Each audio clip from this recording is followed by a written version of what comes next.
Institute Sandeep Kaushik sir में आप लोगों का स्वागत है। आज हम पढ़ेंगे अध्याय 5 डिजिटल भुगतान और प्लेटफॉर्म। सबसे पहले तो डिजिटल भुगतान और प्लेटफॉर्म होता क्या है। डिजिटल भुगतान में सबसे पहले आता है ऑनलाइन बैंकिंग। क्या होती है ऑनलाइन बैंकिंग?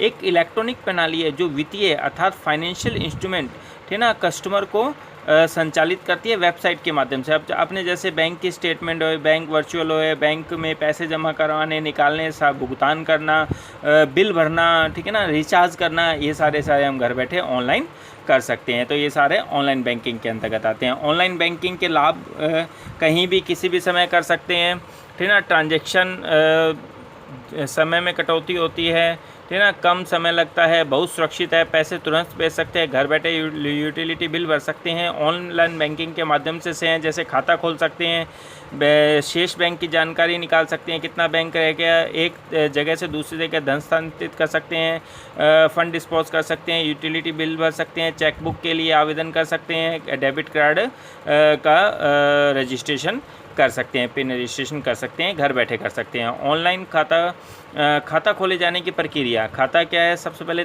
खातों के प्रकार। खाते होते हैं, एक तो बचत खाता सेविंग अकाउंट, दूसरा चालू खाता करंट अकाउंट, और तीसरा आवर्ती खाता रिक्वायरिंग अकाउंट। 3 प्रकार के खाते होते हैं। सबसे पहले आ जाओ जनधन का। जनधन अकाउंट क्या चीज़ होती है? प्रधानमंत्री जनधन योजना भारत सरकार द्वारा अगस्त 2014 में शुरू की गई एक राष्ट्रीय योजना है। इसका उद्देश्य यह सुनिश्चित करना है कि आर्थिक रूप से कमज़ोर वर्गों तक वित्तीय सेवाएं जैसे बचत हुआ, बैंक खाता होगा, प्रेषित धन हो गया, क्रेडिट कार्ड, पेंशन पहुंच सके, ठीक है ना। तो ये जनधन खाते के अंतर्गत है। ये चालू थी स्कीम, शायद अब बंद हो चुकी है, ठीक है ना। भामाशाह खाता योजना क्या है? भामाशाह के अंतर्गत ये 2008 में शुरू किया गया।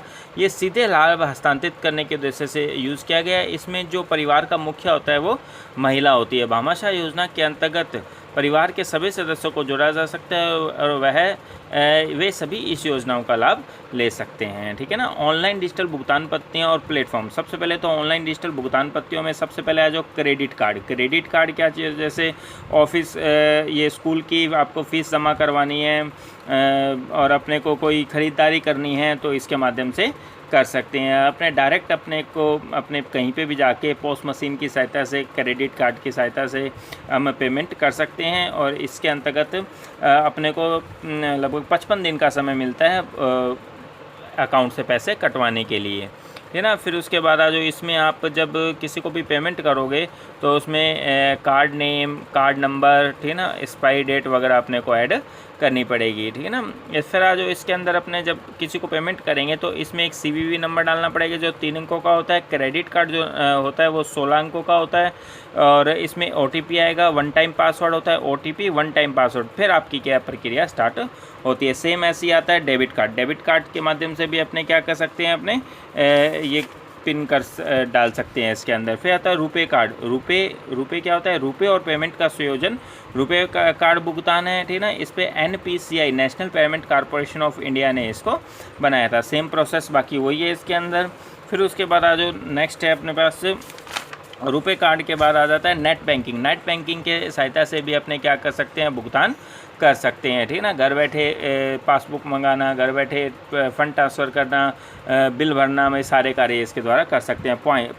पॉइंट ऑफ सेल एक इलेक्ट्रॉनिक मशीन है जिसके माध्यम से हम पेमेंट कर सकते हैं। जैसे क्रेडिट कार्ड या डेबिट कार्ड होता है उसको अपने पोस्ट मशीन पर फेर के अपने खुद का OTP जो नंबर डालेंगे, है ना, जो अपना पिन नंबर होता है, और बाद में हम भुगतान कर सकते हैं। जैसे खुदरा दुकानें हैं, जैसे राशन की दुकानें, वहाँ पर ज़्यादातर या मॉल वगैरह होते हैं, उसमें काफ़ी हद तक इसका उपयोग हो रहा है, ठीक है ना। फिर आ जाओ मोबाइल भुगतान पत्तियाँ। मोबाइल भुगतान पत्तियों में आ जाओ मोबाइल डिजिटल वॉलेट हो गया, दूसरा पेटीएम हो गया, फ्री रिचार्ज हो गया।